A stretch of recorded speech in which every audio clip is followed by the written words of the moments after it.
Alhamdulillah wassalatu wassalamu ala Rasulillah wa ala alihi wa sahbihi wa mawalah wa la hawla wa la quwwata illa billahi wa ba'du.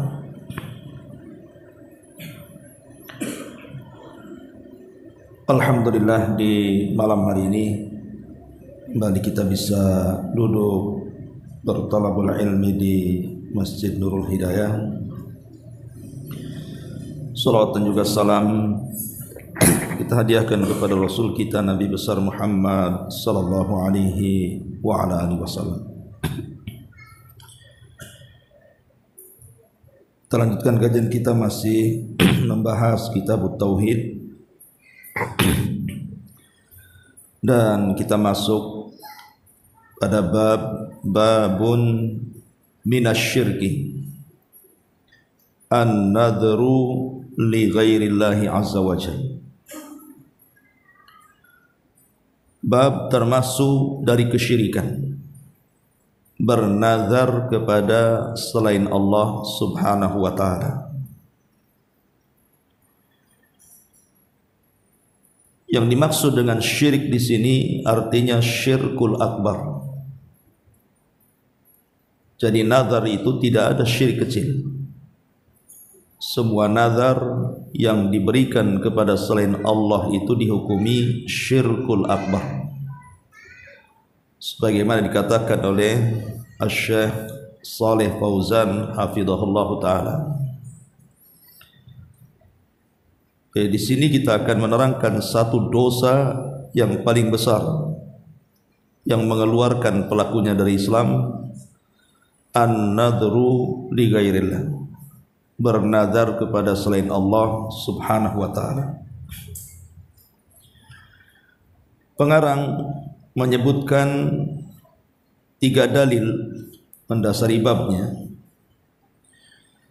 Pertama, surah Al-Insan ayat 7. Allah subhanahu wa ta'ala mengatakan yufuna bin nadri wa yakhafuna yawman kana syarruhu mustatira.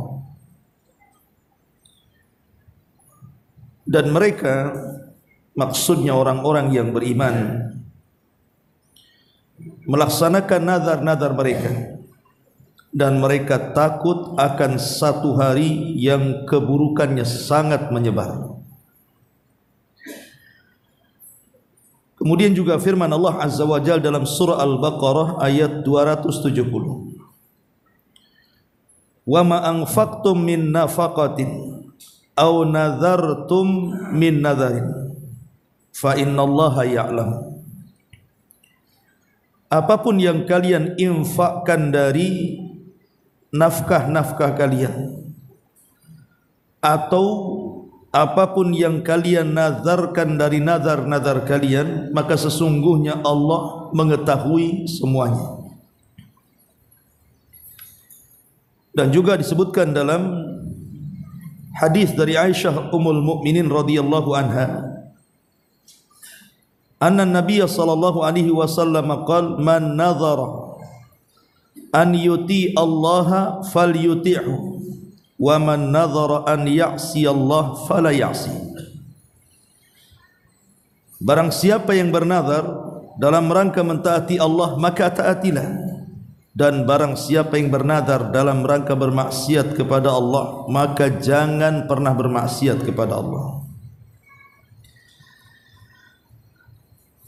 Ma'asyiral muslimin wal muslimat rahimakumullah.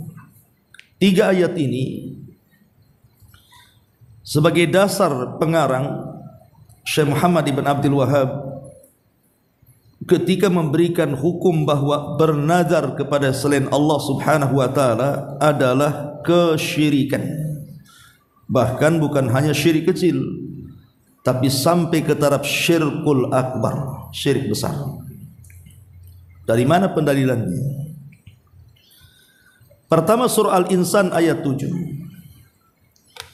Ketika Allah subhanahu wa ta'ala memuji orang-orang yang beriman, yang mereka melaksanakan nazarnya, sehingga Allah katakan yufuna bin nadhri Mereka orang-orang yang beriman senantiasa melaksanakan nazar-nazar mereka.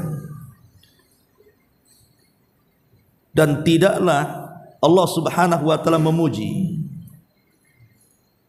kepada orang yang melakukan sebuah amalan menunjukkan bahwa amalan yang diamalkannya itu sebuah ibadah.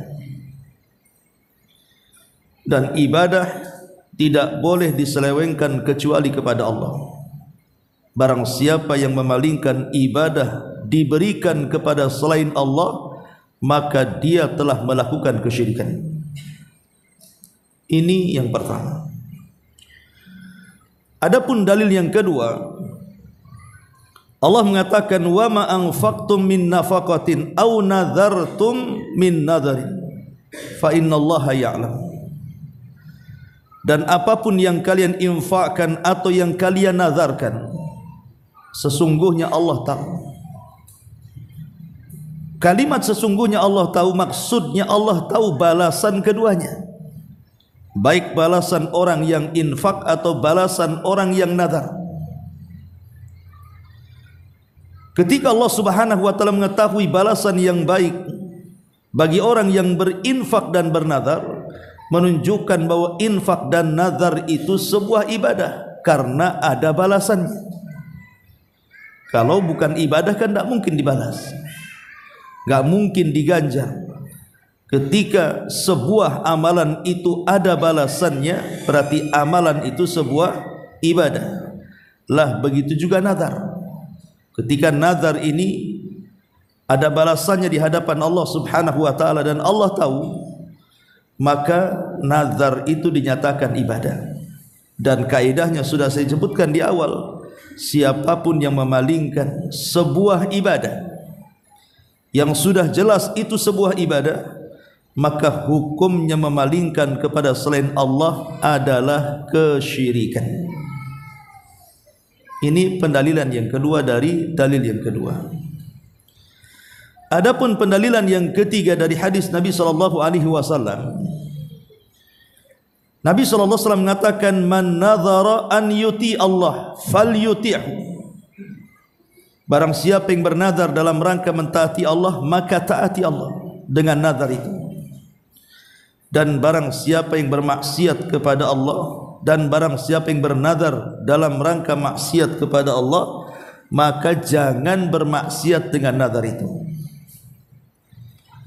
Berarti di sini adalah nazar bentuk ketaatan kepada Allah. Maka sebuah amalan yang merupakan bentuk ketaatan kepada Allah Subhanahu wa taala adalah sebuah ibadah.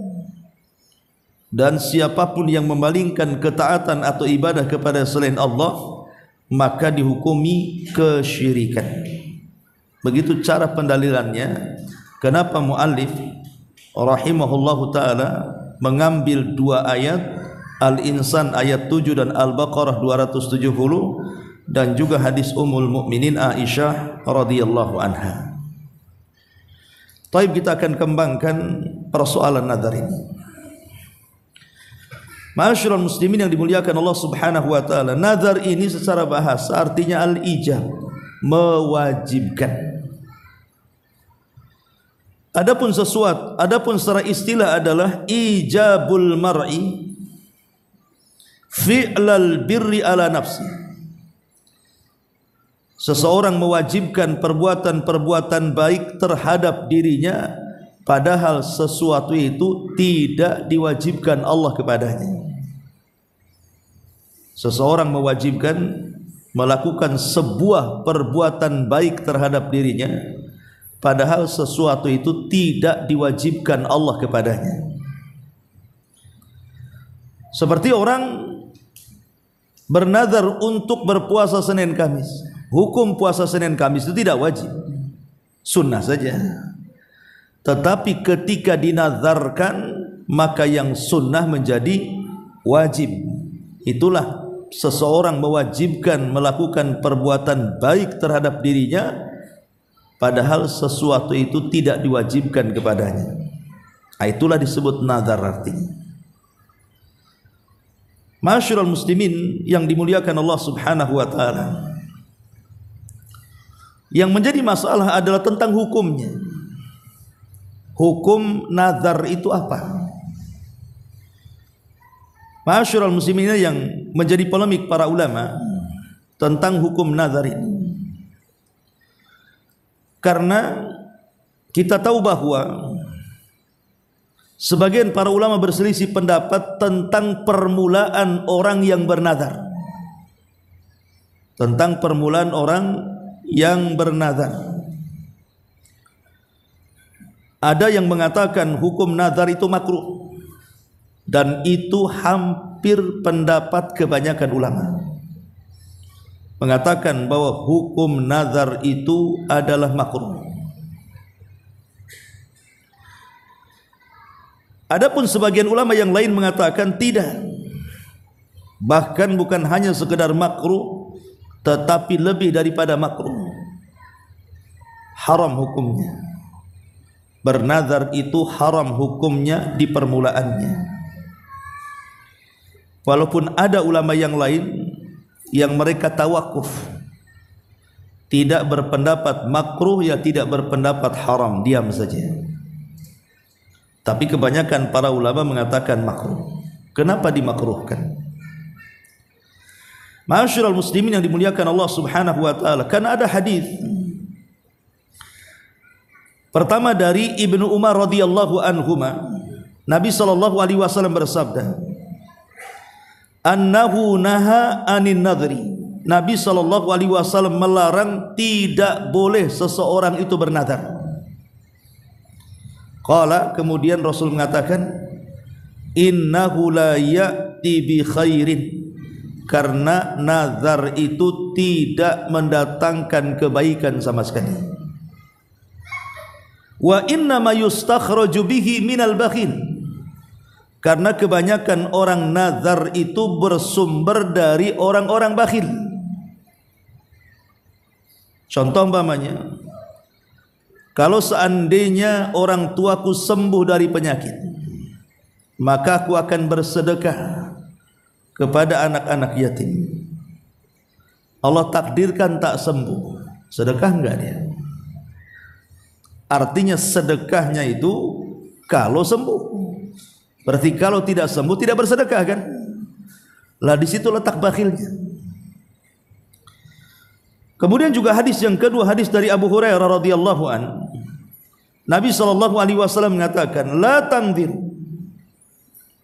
atau la tangzuru fa inna an-nadhra la yughni minal qadari syai'an wa inna ma yustakhraju bihi minal bakhil. Jangan kalian pernah nazar, karena nazar itu tidak mungkin merubah takdir sedikit pun. Karena nazar itu tidaklah keluar kecuali dari orang bakhil. Ma'asyiral muslimin yang dimuliakan Allah Subhanahu wa taala, dari sini kita tahu kenapa nazar itu hukumnya makruh, bahkan sampai ke tingkat haram.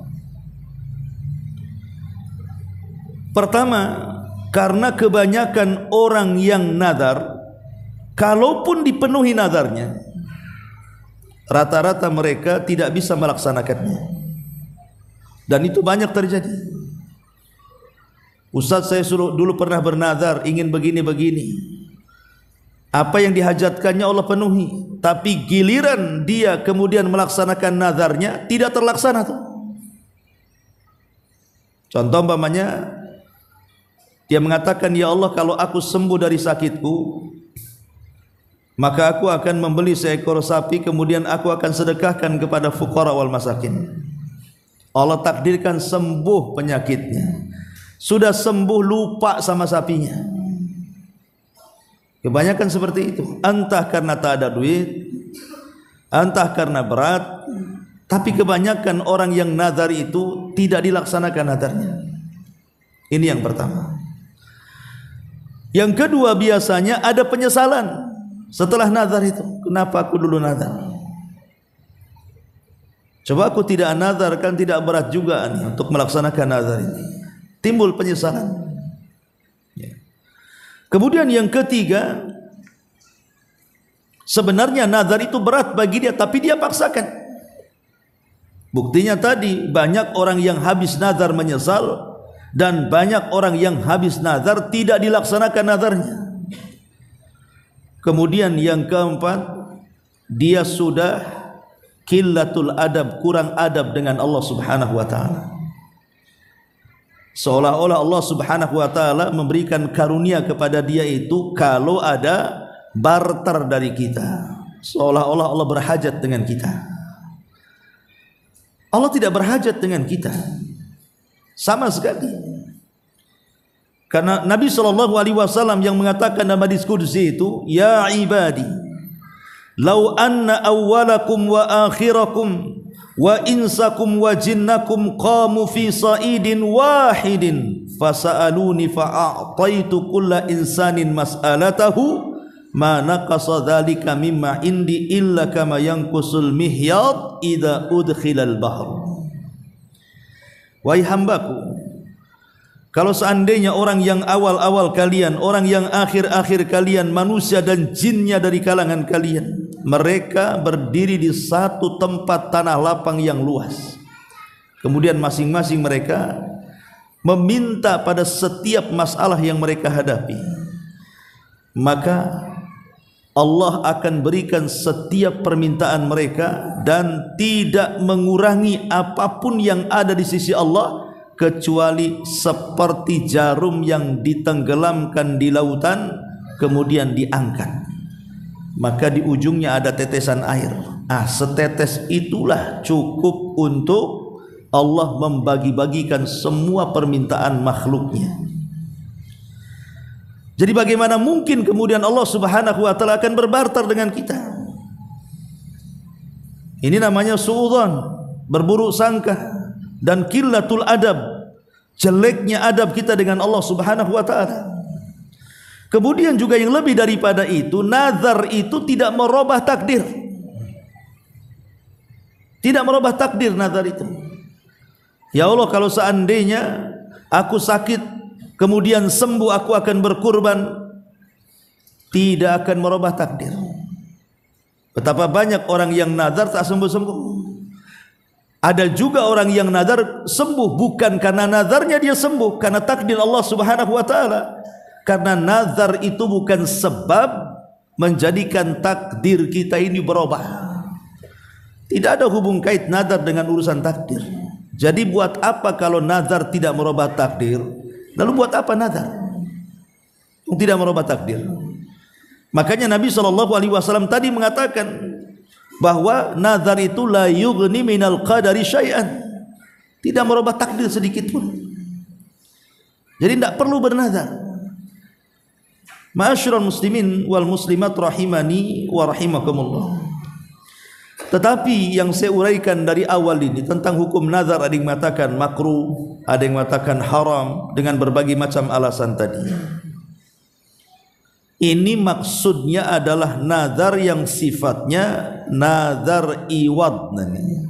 Nazar iwad itu nazar yang ada barternya antara kita dengan Allah Subhanahu wa taala. Sebab nazar itu kan macam-macam. Ya, saya akan sebutkan. Yang pertama, ada yang disebut dengan nazar mubah. Nazar mubah ini seperti dia bernazar untuk melakukan hal-hal yang dimubahkan. Ya Allah, aku bernazar akan membeli pakaian warna ini, warna itu, bentuknya begini, bentuknya begitu. Selama tidak bertentangan dengan syariah, mubah-mubah saja. Lah nazar mubah ini kalau dilaksanakan ya tidak ada masalah, tidak dilaksanakan pun tidak ada masalah, tapi dia harus bayar kafarah. Namanya kafarah sumpah. Apa kafarah sumpah? Dia harus melaksanakan puasa 3 hari atau memberi makan atau pakaian kepada 10 orang fakir miskin. Itu disebut kafarah sumpah. Nanti saya sebutkan ayatnya. Kemudian yang kedua ada namanya nazar mutlak. Nazar mutlak itu tidak disebutkan objeknya. Dia yang mengatakan lillahi alayya nadhrun, saya akan bernazar ya Allah. Tapi tidak disebutkan objeknya, nazar apa? Cuman ngomong begitu saja. Maka kalau sifatnya nazar mutlak ini, karena dia tidak tahu objeknya apa, maka dia harus bayar kafarah. Kafarah sumpah. Kemudian yang ketiga, nazar al-lijaj, atau disebut dengan nazar al-ghadab.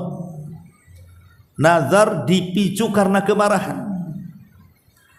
Dipicu karena kemarahan itu disebut nazar al-lijaj namanya. Jadi nazarnya itu karena marah.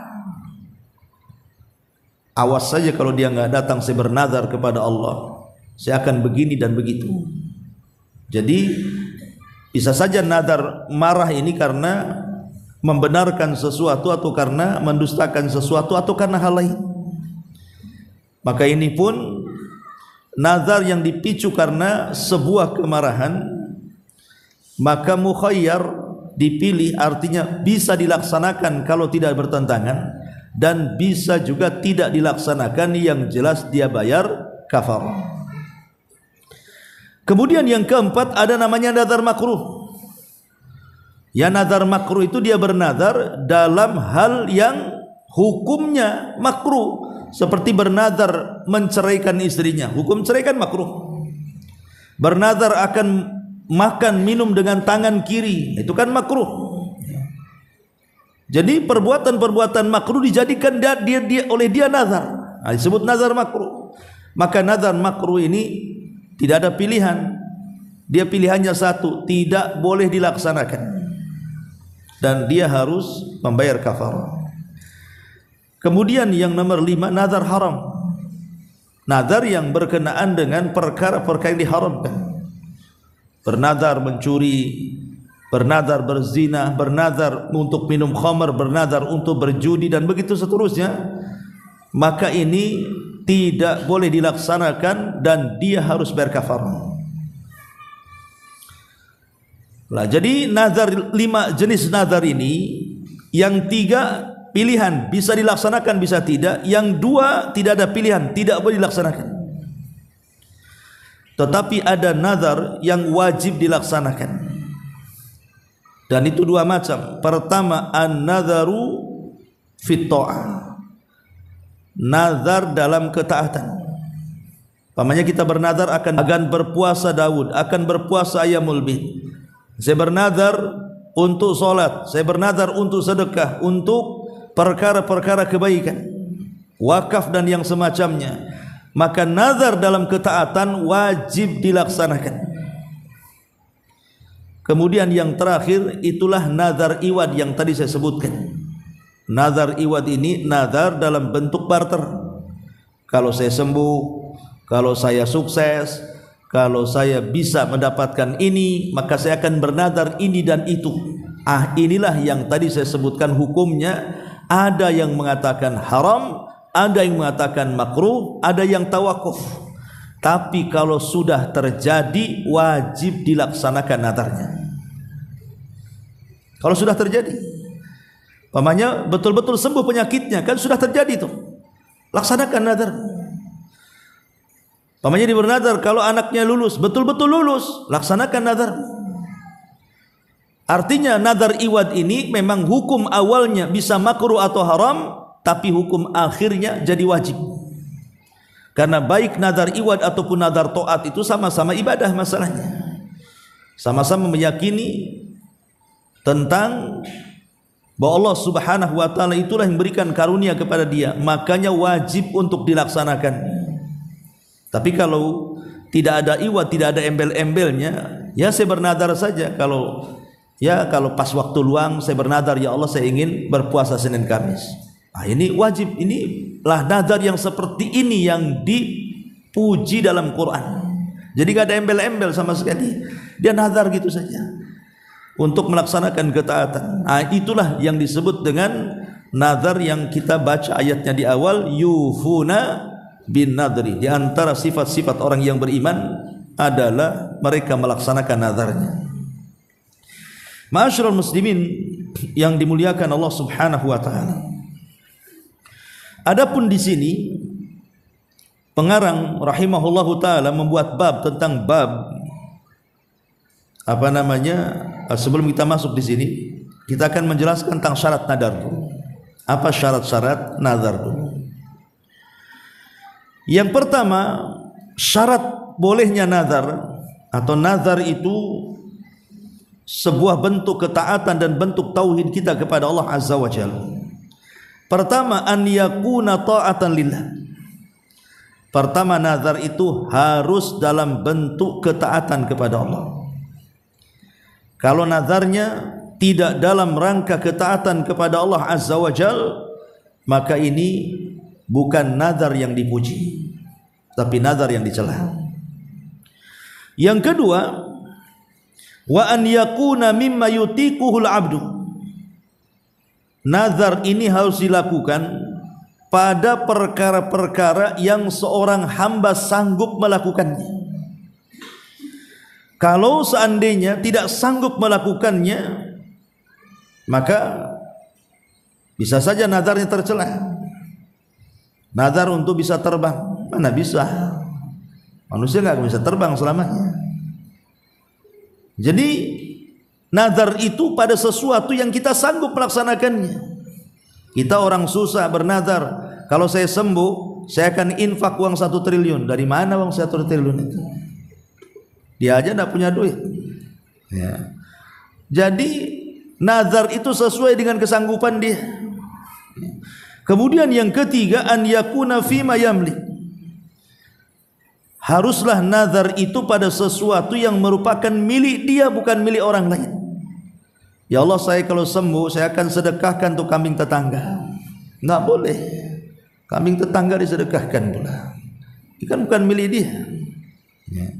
Kemudian yang keempat, ma alla yakuna fi maudi'in kana alla yakuna fi maudi'in kana yu'badu fihi ghairullah au dzari'ah ila ibadati ghairillahi azza wa jalla. Dan tidak boleh bernazar di tempat-tempat yang didirikan padanya sesembahan yang disembah kepada selain Allah, atau acara-acara yang mengantarkan kepada kesyirikan kepada Allah. Seperti bab sebelumnya, ketika ada seseorang yang datang kepada Nabi SAW, Rasul, saya sudah bernazar ingin menyembelih seekor unta di satu tempat namanya Buana. Maka Rasul bertanya 2 hal. Apakah di Buana itu ada berhala yang disembah selain daripada Allah? Dia mengatakan tidak ada. Apakah di Buana itu ada acara-acara kesyirikan yang dilakukan di tempat itu? Dia mengatakan tidak ada. Maka Rasul mengatakan, ufi binadri, kalau gitu laksanakan nazarmu. Maka nazar tidak boleh di tempat yang ada berhala atau acara-acara yang merupakan ritual kesyirikan. Ini yang keempat. Dan yang kelima, wa in kana mu'allaqan bi husuli syai' fala ya'taqid an-nadhir ta'thiran nadri fi husuli. Kalau seandainya ketika seseorang itu bernazar yang sifatnya mu'allaq tadi, iwad gitu ya. Kalau saya sembuh, saya akan begini dan begitu. Kemudian betul-betul sembuh. Kan wajib dia melaksanakan nazarnya. Kalau memang betul-betul Allah berikan kesembuhan sebagaimana yang dinazarkannya, maka seorang yang bernazar tidak boleh meyakini bahwa sembuhnya itu disebabkan nazarnya. Tidak boleh. Tidak boleh meyakini orang yang bernazar kesembuhannya itu dikarenakan sebab nazarnya. Karena nazar itu tidak mendatangkan manfaat dan juga tidak bisa mencegah madarat. Nazar itu bukan sebab datangnya manfaat, bukan juga sebab tercegahnya madarat. Nazar itu ibadah. Inilah yang disebutkan para ulama yang merupakan syarat orang itu bernazar dan nazarnya bernilai pahala. Ya, 5 syarat yang disebutkan para ulama. Pertama, harus dalam rangka ketaatan. Yang kedua, harus sesuai dengan kemampuan. Yang ketiga, harus yang dimiliki oleh dia. Yang keempat, tidak boleh di tempat yang di situ ada sesembahan atau acara kesyirikan. Dan yang terakhir, tidak boleh diyakini bahwa nazar itu sebab mendatangkan kebaikan atau mencegah keburukan. Ini disebut dengan syarat nazar. Ma'asyiral muslimin yang dimuliakan Allah Subhanahu wa taala, adapun seseorang melaksanakan nazar bagi orang yang sudah meninggal dunia, maka ada hadis dari Abdullah ibn Abbas radhiyallahu anhuma. Jadi Sa'ad ibn Ubadah, salah satu tokoh dari tokoh-tokoh Ansor atau pemimpin Khazraj, Sa'ad bin Ubadah ini, dia berkata kepada Nabi sallallahu alaihi wasallam, meminta fatwa kepada Nabi sallallahu alaihi wasallam dan mengatakan, wahai Rasul, inna ummi matat wa alaiha nadhar. Rasul, ibuku sebelum meninggal itu dia bernazar.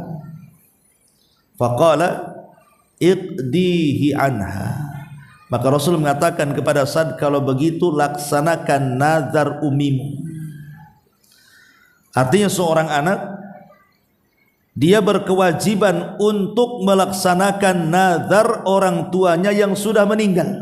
Kalau sewaktu dia hidup dia pernah bernazar dan tidak sempat melaksanakan nazarnya, maka sebagai ahli warisnya harus melaksanakan nazar orang tuanya. Jadi kalau umpamanya kita punya orang tua nih, sebelum meninggal dia bernazar, umpamanya nazarnya itu ingin menginfakkan sebagian hartanya untuk fuqara wal masakin, untuk anak-anak yatim, untuk pembangunan masjid yang dan semacamnya. Belum lagi dilaksanakan nazarnya, meninggal dia, maka ahli warisnya harus melaksanakan nazar kedua orang tuanya. Atau dia bernazar ingin puasa, umpamanya dia bernazar, nazar iwad lah di masyarakat lah, kan umumnya begitu.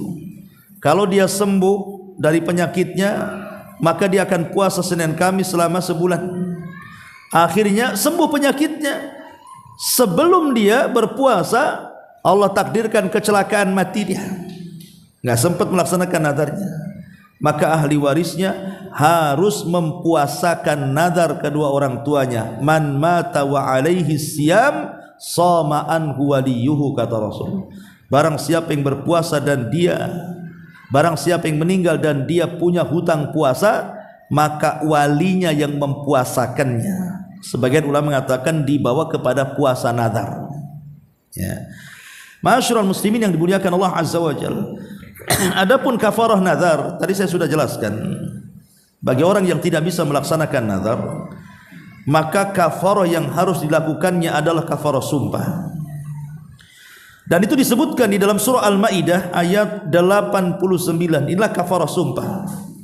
Allah mengatakan, la yu'akhidukumullahu billagwi fi aymanikum walakin yu'akhidukum bima aqadtumul ayman. Fakaffaratuhu it'amu asyarati masakin min awsati ma tut'imuna ahlikum aw kiswatuhum aw tahriru raqabatin. Wa man lam yajid fasiyamu thalathati ayyam. Dzalika kafaratu aymanikum idza halaftum wahfadhu aymanakum kadzalika yubayyinullahu lakum ayati la'allakum tashkurun. Allah tidak menghukum kamu disebabkan sumpah-sumpahmu yang tidak disengaja untuk bersumpah, tetapi Dia menghukum kamu disebabkan sumpah-sumpah yang kamu sengaja. Maka kafarahnya atau denda pelanggaran sumpahnya adalah memberi makan 10 orang miskin, yaitu dari makanan yang biasa kamu berikan kepada keluargamu, atau memberi mereka pakaian, atau memerdekakan seorang hamba sahaya.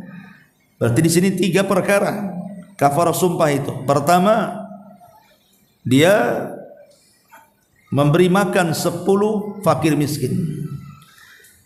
Yang kedua, memberi pakaian atau memerdekakan budak. Kemudian yang ketiga disinilah, barang siapa yang tidak mampu melakukannya, maka kafarahnya berpuasa 3 hari. Inilah disebut kafarah sumpah. Lah kafarah sumpah dengan kafarah nazar sama, karena nazar ini juga bagian daripada sumpah. Makanya kalau orang tidak bisa melaksanakan nazarnya, maka dia harus membayar denda kafarahnya, berupa 1, berpuasa 3 hari berturut-turut, itu yang paling rendah, atau di atas itu, kemudian dia memerdekakan budak, atau boleh jadi memberikan pakaian dan makanan kepada 10 orang fakir miskin. Ma'asyiral muslimin yang dimuliakan Allah Subhanahu wa taala, ketika seseorang bersumpah kepada selain Allah, ketika seseorang itu bersumpah kepada selain Allah Subhanahu wa taala,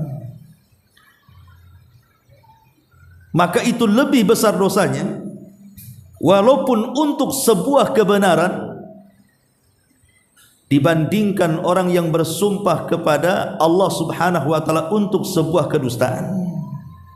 Maka hukum nazar juga sama. Saya nukilkan perkataan Abdullah bin Mas'ud radhiyallahu anhu. Apa kata beliau? La an ahlifa billahi kadhiba ahabbu ilayya min an ahlifa bighairihi wa ana shadiqun. Sungguh kalau aku bersumpah dengan menyebut nama Allah dalam sebuah kedustaan, itu lebih aku sukai dibandingkan seseorang jujur tapi sumpahnya kepada selain Allah. Kenapa demikian? Karena kalau bersumpah kepada selain Allah dan bersumpah kepada Allah Subhanahu wa taala dalam sebuah kedustaan, yang namanya dusta itu paling tinggi hanya dihukumi dosa besar saja. Tapi kalau bersumpah kepada selain Allah bukan dosa besar, itu sudah syirik namanya. Makanya kemudian bersumpah kepada selain Allah untuk kedustaan lebih besar dosanya dibandingkan bersumpah kepada selain Allah untuk kejujuran. Karena bersumpah kepada selain Allah untuk kejujuran, walaupun dia jujur tapi dia membawa dosa kesyirikan, bersumpah kepada selain Allah. Tapi yang satunya dia memang bersumpah kepada Allah Subhanahu wa taala tapi berdusta, berarti yang dibawa dosa dustanya saja, yang satu dosa syiriknya. Maka besar mana syirik dengan dusta? Ya besar syiriklah dosanya kan. Lah sebagaimana sumpah begitu, nazar pun sama. Kalau seseorang bernazar kepada selain Allah Subhanahu wa taala, maka sama halnya dengan bersumpah kepada selain Allah Subhanahu wa taala, alias kesyirikan. Ma'asyiral muslimin, di dalam hadis Ummul Mukminin Aisyah yang kita baca tadi, ketika Nabi SAW mengatakan, man nadhara an yuti Allah fal yuti'hu wa man nadhara an ya'si Allah fala ya'si. Barang siapa yang bernazar dalam rangka mentaati Allah, maka bernazarlah, dan barang siapa yang bernazar dalam rangka bermaksiat kepada Allah, maka jangan bermaksiat. Ada beberapa kisah nazar di zaman salaf. Pertama dari Abdullah bin Abbas radhiyallahu anhuma. Jadi satu hari Nabi sallallahu alaihi wasallam sedang berkhutbah. Bainaman Nabi sallallahu alaihi wasallam yakhtub idza huwa birajulin qa'im. Jadi saat Rasul berkhutbah, Rasul dari mimbar itu memandang di luar sana ada orang yang berdiri di tengah-tengah matahari yang sangat menyengat di atas kepalanya. Fasa'ala anhu, maka Rasul bertanya soal orang yang berdiri di tengah lapang itu. Faqalu, maka orang-orang mengatakan Abu Israil. Rasul itu namanya Abu Israil, kunyah daripada orang itu. Ada yang mengatakan namanya Yasir, kunyahnya Abu Israil. Dia adalah bernazar, ya Rasulullah, an yakuma fi syamsi wala yaqud wala yastadil wala yatakallam wa yasub. Kata orang ini mengatakan, ya Rasul, dia habis nazar itu. Pertama nazar dia ingin berdiri di atas matahari, jadi sejajar kepalanya dengan matahari. Dan dia bernazar tidak akan duduk dan ingin berdiri. Dan dia bernazar tidak akan ada naungan di atas kepalanya, maknanya dia dengan matahari tidak ada penghalang. Dan dia bernazar untuk tidak bicara, dan dia bernazar untuk berpuasa. Maka Nabi SAW mengatakan, muruhu falyatakallam wal yastadhil wal yaqud wal yutimma saumahu. Kalau gitu perintahkan dia bicara, kemudian cari naungan, kemudian duduk, tapi sempurnakan puasanya. Lihat bagaimana Nabi memisah di sini. Ya. Adapun nazarnya tidak mau bicara, akan berdiri, tidak akan duduk, kemudian juga tidak akan ada naungan di atas kepala, mau langsung dengan matahari, dibatalkan semua oleh Nabi. Tetapi nazar puasa dia, kata Rasul, wal yutim saumahu, untuk nazar puasanya lanjutkan. Tapi yang nazar tidak bicara, tidak duduk, maka batalkan semuanya. Maka dari sini kita tahu bahwa kalau nazarnya dalam rangka mentaati Allah, laksanakan. Makanya Rasul ketika nazar puasa, adapun puasanya sempurnakan. Tapi kalau nazarnya dalam rangka bermaksiat kepada Allah, jangan dilaksanakan. Makanya kata Rasul, perintahkan dia untuk duduk, untuk bicara dan bernaung kepalanya. Ma'asyiral muslimin yang dimuliakan Allah Azza wa Jalla, ini kisah yang pertama. Kemudian kisah yang kedua, Ibnu Umar radhiyallahu anhuma dia mengatakan, Abdullah ibn Umar radhiyallahu anhu, bukan Ibnu Umar, Uqbah ibn Amir radhiyallahu an dia mengatakan, Uqbah ibnu Amir radhiyallahu an dia mengatakan, nadharat ukhti an tamshiya ila baitillahi hafiyatan. Saudariku kata Uqbah bin Amir, bernazar dia akan jalan kaki dari rumah menuju Baitullah, menuju Ka'bah dalam kondisi nyeker, tidak akan pakai sandal. Jadi saudarinya bernazar akan datang ke Baitullah berjalan kaki tanpa alas kaki, tanpa sandal. Kemudian fa amaratni an astaftiyalaha Rasulullah.